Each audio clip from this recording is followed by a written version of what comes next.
and then we've got Ranjan in the bottom left-hand corner. Hi Ranjan, can you hear me? Yes, I can. Right, Hi, Ranjan. great. Hi, Ranjan. Hi, David. So, what I wanted to do today was have a conversation with Ranjan about this Moduloft presentation which I've put together. And the presentation is the COP26 presentation, and it's entitled Carbon Accounting, Finance and First-Time Buyers. And it's a response to the Green Horizons talk which Mark Carney gave on the 10th of November, which people who follow the Grub Street Journal blog or the RealRLD blog will have seen various responses that we put up to that. Now, Ranjan and I went through this booklet earlier, the first bit of which introduces Moduloft, which is our development brand for affordable housing. So we're going to flick through the brochure, and then Ranjan is going to pose questions as we go along, and David may chip in to clarify various points as we go through. So,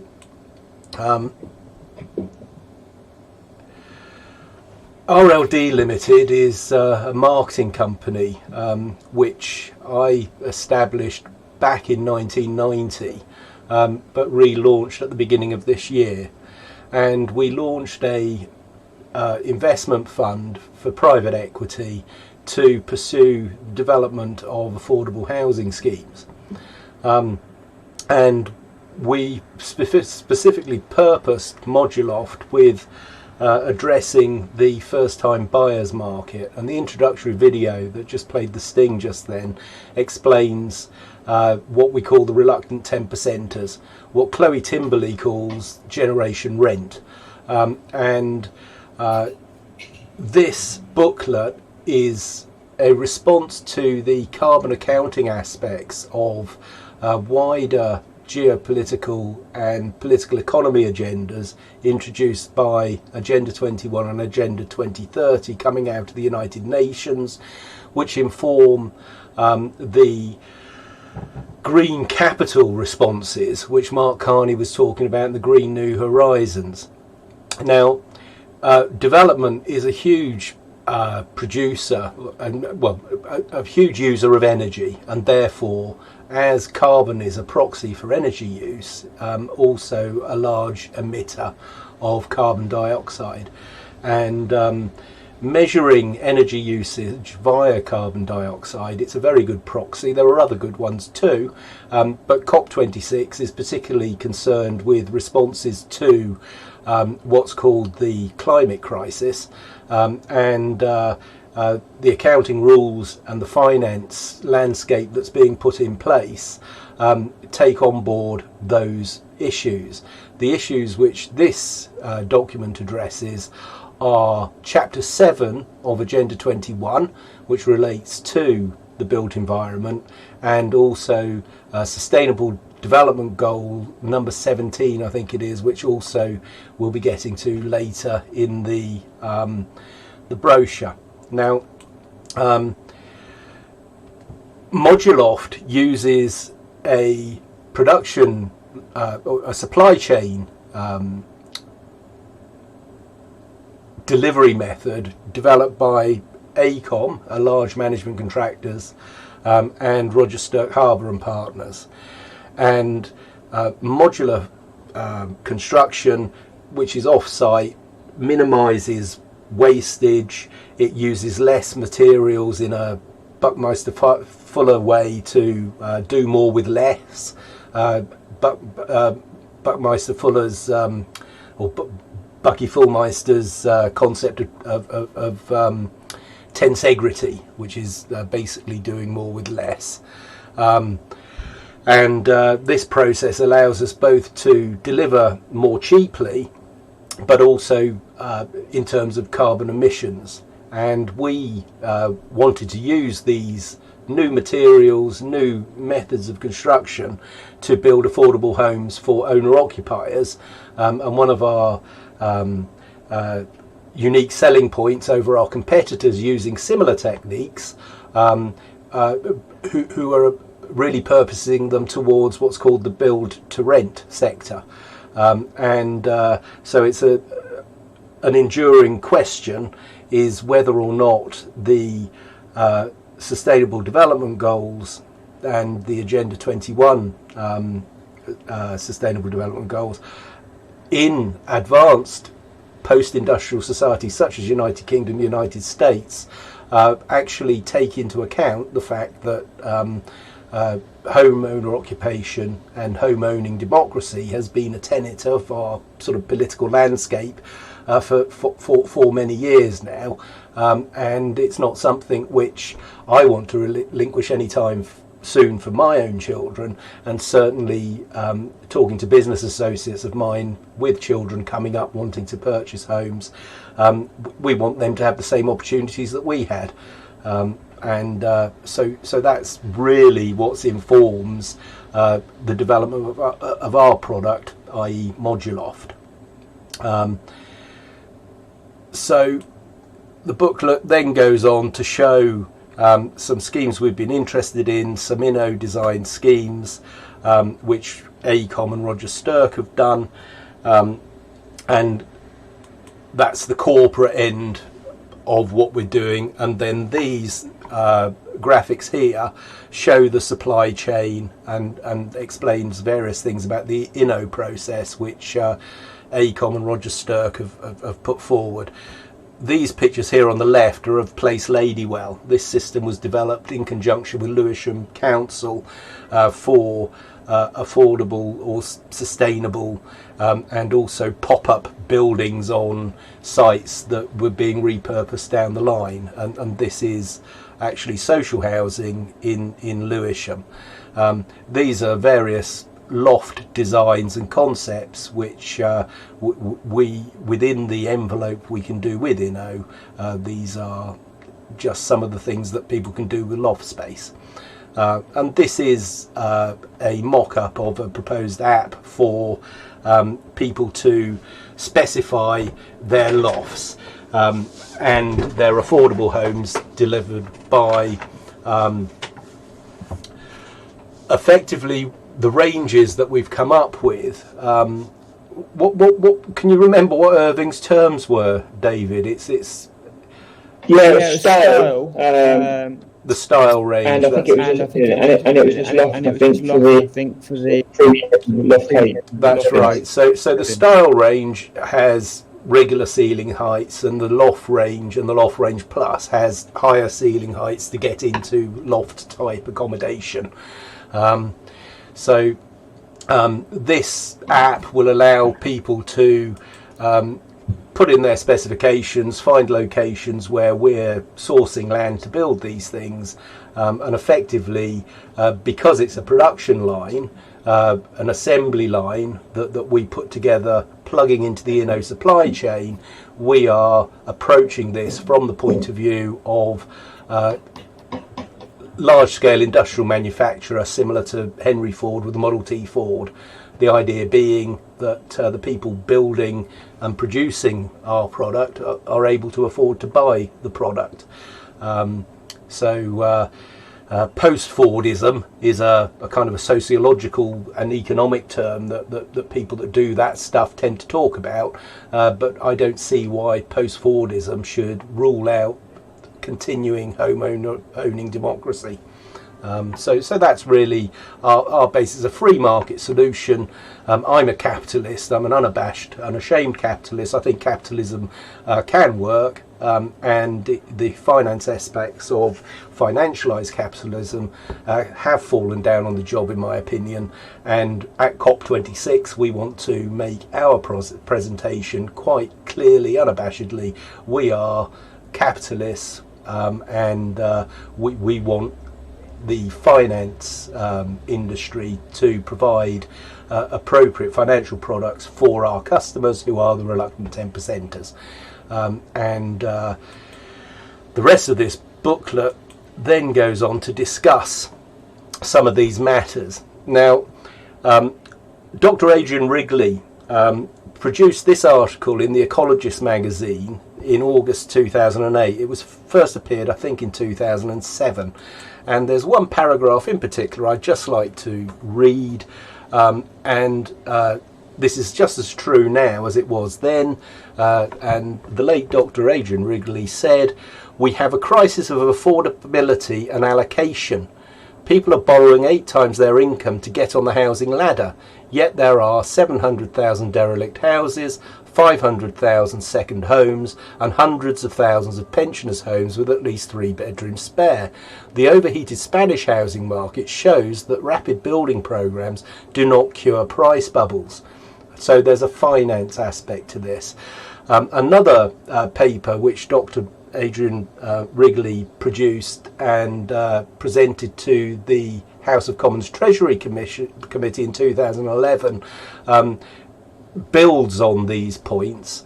And what he says about the single land value tax is that he makes the assumption in making his presentations that the politicians in the House of Commons wish to make policy in the public interest rather than just in narrow financial interests. And what Adrian does is he actually shows how the money token, or what we know as money, currency, credit, debt, all of those things are produced against a political landscape. And when Mark Carney talks about accounting for carbon in buildings, it's very important for those of us in the building industry to advocate for our customer base to make sure that sufficient credit is allocated to homeowner occupation at this end of the housing market, i.e. the reluctant 10%ers. And so there's an ongoing discussion with this. One point I'd like to add to that is that Bjorn Lomborg, in his film Cool It, based on his book The Skeptical Environmentalist, the very last scene is he's being called to give evidence at a Senate committee, I think it is, and one of the senators asks him or says to him, "Oh, well, we can do all of these things." He said, "You know, you come here, Denmark's maybe a small country, but the US is this big country, and so we don't have to choose between these options, we can do them all." And Bjorn Lomborg sort of says, "Well, granted, yes, Denmark is a small country, and I accept all you say about the United States, but the thing I would ask you is, you know, you've had 10 years to do stuff and you haven't done it. So, you know, if you haven't done it in the last 10 years, why should I believe what you're saying now?" And that's a challenging question which Bjorn posed back then. If you watch that film, you'll see him ask the question. 10 years later, they still haven't done anything. Again, political platitudes don't put heads on pillows. And this is what it's one of my sort of slogans, if you like. When I say I want heads on pillows and bums on seats, I want to build these places for our customers, and we call on the finance magnates, the international banks, etc., and the local banking frameworks to make the finance available. And that's part of the Moduloft business plan. This is a Moduloft presentation, and Moduloft will be making its presentation to COP26, so I make no apologies for plugging Moduloft, which you'll find more about on the RLD blog. Lots of links in this document. So that's Adrian Wrigley, the Ecologist article. And then we start getting into the meat of some of the articles I've been publishing over the past few days and trailered at the weekend. So the titles of these various articles are self-explanatory. This title, Debt Growth, Money Supply and House Prices, Rationing the Right to Shelter, and Mark Carney's own talk was the cartography of post-COVID-19 green growth. And he asks a number of questions in his talk and refers to various working groups who've been at this a long time, talking about accounting for carbon and how that needs to be taken into account, showing that people are acting responsibly within the frameworks to achieve these goals. And this paper wants to drill down into that and actually talk about the nuts and bolts, one, of the construction industry, and how things can be done more efficiently, but also responding to customers. So the point I would make is that this is evidence-based property development, and we call for evidence-based policy making, not policy-based evidence making, which when people tend to talk in political slogans and what have you, they tend to forget about what the object of all this exercise is. Build back better. Build back better for who is our question, and the who in our case are the reluctant 10%ers. We want to build back better for owner occupiers who want to be stakeholders in a home owning democracy, as opposed to acting as renters in a rent seeking banana republic is how I sort of tend to label that one. So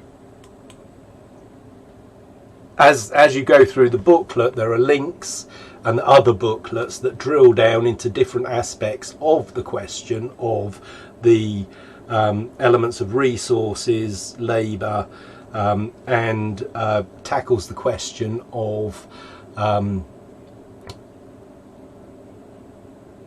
whether there's a resource crisis or whether there's a finance crisis, and are we building back better to make society better or to repair a broken financial system. It's a fair question, and a question I think that COP26 should be examining.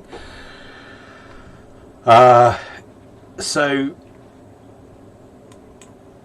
if we click through, the first two booklets are based around Mark Carney's cartography of the post-COVID-19, which it doesn't talk the pandemic and the climate crisis are two issues that seem to concern a lot of people, but the actual lived reality of people in the UK, people in the United States, people in Australia, people in the advanced or post-industrial type places, it's quite evident when you read the Agenda 21 and Agenda 2030 that it's a kind of a one-size-fits-all, and the global south is not the global north, and it requires a little bit more thought in terms of, you know, these ideas of transitioning and all the rest of it. We should be levelling up, as Boris Johnson is fond of saying, levelling up people in the global south, as opposed to levelling down and condemning people to rental slavery on my presentation, or some sort of serfdom, or you know, do as you're told and shut up kind of authoritarian mercantilism, if you like, as opposed to looking for a meritocracy and a home owning democracy, which is what I advocate and what Moduloft is all about. So have we got any questions at this stage, Ranjan? Hello? No. Following that, you're basically saying that there's going to be the COP26 coming up is providing homes that are affordable, but at the same time is the wider system permit that. Right. So, because I'm aware that I've spoken for 21 minutes, and well, you know me, I'll gas on for ad nauseum. Hopefully, it's been of some interest up to this point, and shall I just continue flicking through to get to some of the more technical aspects further in the booklet? Yes. Right. Yes. Okay, so this one is titled Build Back Better, Double Dip into Carbon Credit, Double Dipping, and a Moduloft inquiry. And how I've sort of set this booklet up is to ask some of the awkward questions that perhaps aren't being asked by the self-congratulatory, if you like, higher-ups in all of this.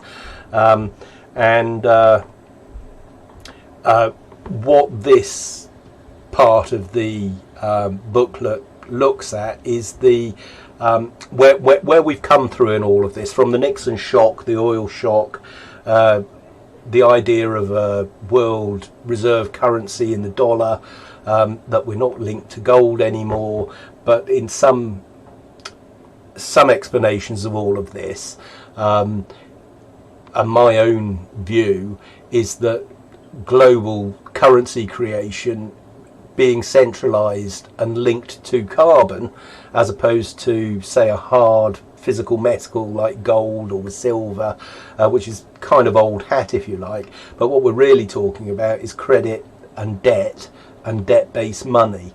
And so there's quite a lot in the different schools of thought on how money works within a modern economy.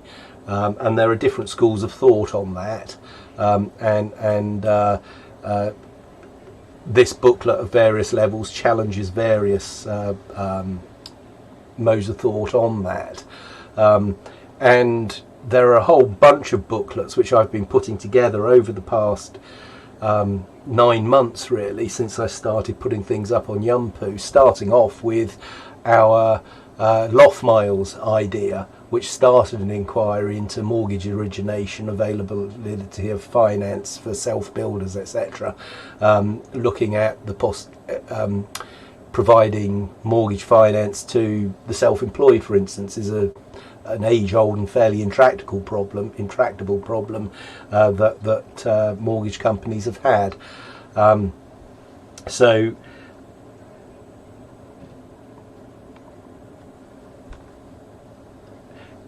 So then it goes on to make this point, that following the second lockdown and the huge quantitative easing that's been going on,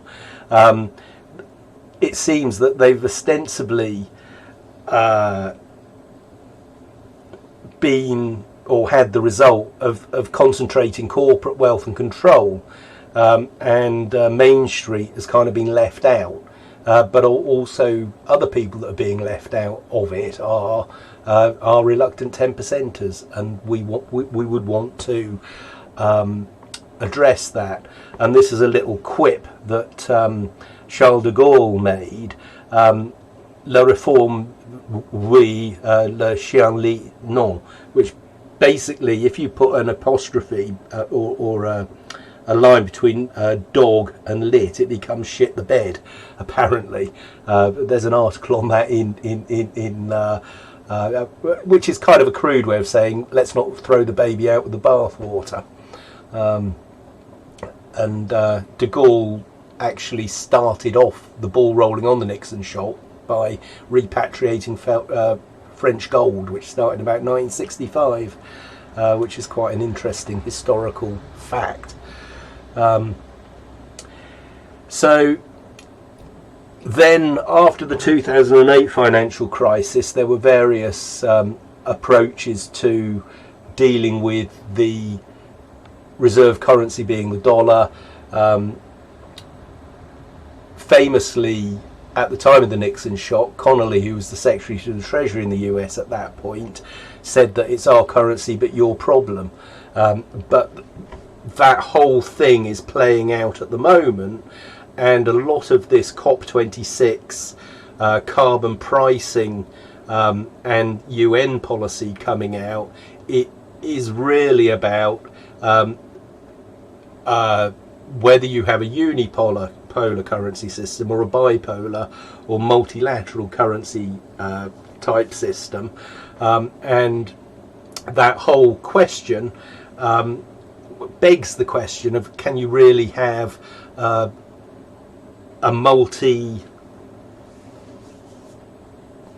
can you have a single path approach, or does it really have to be a parallel path?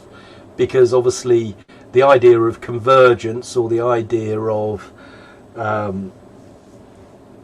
homogenizing a world economy, which is complex, is perhaps a pipe dream. And so when we see people like Klaus Schwab at the World Economic Forum giving voice to his ideas that he's developed over many years, we hear a lot about people referring to the science and will be guided by the science. A lot of in-group biases come out from organisations, in my opinion, like the World Economic Forum, because the people who are in charge are used to being surrounded by yes men that blow smoke up their arse, and I don't blow smoke up anybody's arse. I mean, I've got questions and I'm going to ask them, and I'm going to advocate for our reluctant 10%ers. Roger, speaking of question, just to clarify. This COP26 meeting coming up, I think, in Glasgow next year, maybe January or something like that. You're getting ready to provide housing, which is basically green. And though people might consider this COP26 as being all about the last chance to save the world, climate change, this type of things has been presented, there's going to be a set of financial arrangements that people are going to be, the central banks and normal banks are going to be expected to stick to. Mm-hmm. This is the Great Reset. That's right. And it's going to affect planning. So with the green